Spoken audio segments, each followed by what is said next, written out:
Faces in the darkness, capturing the unknown. I picked up this old camera at a flea market last week. I just thought it looked cool, you know. But when I got it home, I realized there was still a roll of film inside. Undeveloped, I had no clue what I'd find. Old family pictures, maybe. A forgotten vacation. What I found was darker, much darker. These aren't just pictures, they're a warning. And whatever is in these photos, it's in my house now. It's an old Keystone K12, probably from the late 60s. A real brick, all metal, heavy in your hands. The film canister was some generic brand, so old the label was peeling. I was just completely fascinated by it. Holding an old roll of film, it's like holding a secret, a little pocket of time that somebody captured and then just forgot.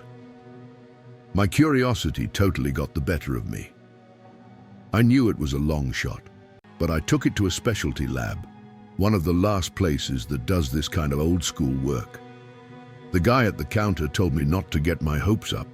He said film this old is usually garbage, that I'd be lucky to get a single clear image. I told him to do it anyway. For 2 weeks, I just waited, wondering what, if anything, was on there. I kept picturing faded photos of a family picnic, a blurry beach, or maybe just nothing. Honestly, I was expecting the most boring outcome, and I was okay with that. It was the thrill of potentially recovering a lost moment that had me hooked. When the lab finally called, I rushed over and picked up the prints. Back at my place, I spread the glossy photos out on my desk. The technician was half right.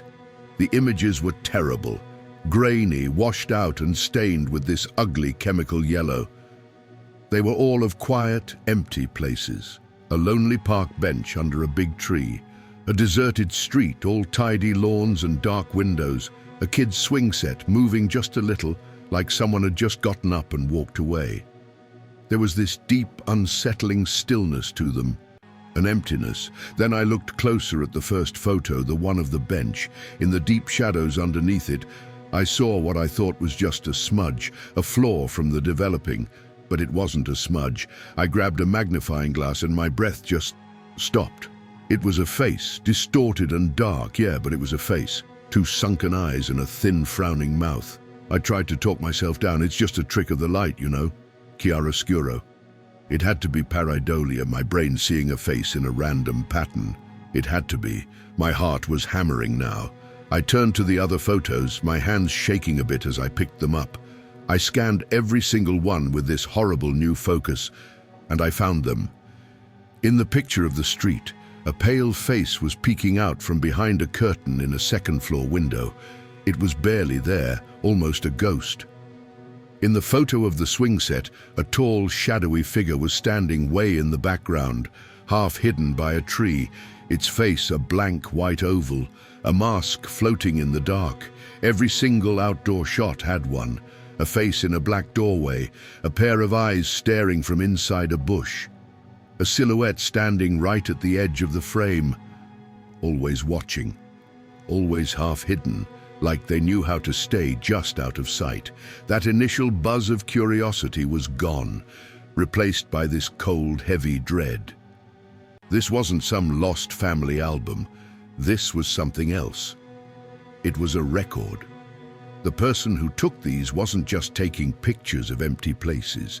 They were taking pictures of the things hiding in them. For the last 3 days, that's all I can think about. I've been staring at these pictures, trying to find some rational explanation, and there just isn't one. Then, last night it happened. I was in my kitchen. It was after midnight. I glanced out the window into my backyard, and for just a second, I saw it. Standing by my back fence, almost swallowed by the shadow of the maple tree, was one of them. The figure with the blank oval face from the swing set photo. I couldn't move. I just stared, completely frozen, and then it was gone. I tried to rationalize it. It had to be my mind playing tricks on me, right? I'd been obsessing, priming my brain to see things that weren't there. But this morning, getting ready for work, I saw a face in the reflection of my dark computer screen. It was there for a split second and then it vanished. They're not just in the pictures anymore. The horror isn't trapped on that roll of film. Developing those photos, it was like opening a door, and now they've walked through into my world. I don't know what to do. I feel like I'm being hunted in my own house. Every shadow, every little flicker of movement in the corner of my eye makes me jump. I'm afraid to turn off the lights. I feel like I'm being watched all the time. I'm sharing this as a warning, but it's also a question, a desperate one. Has anyone at all, ever seen anything like this? Do you know what these things in the pictures are? Please, if you know anything, tell me what is happening to me.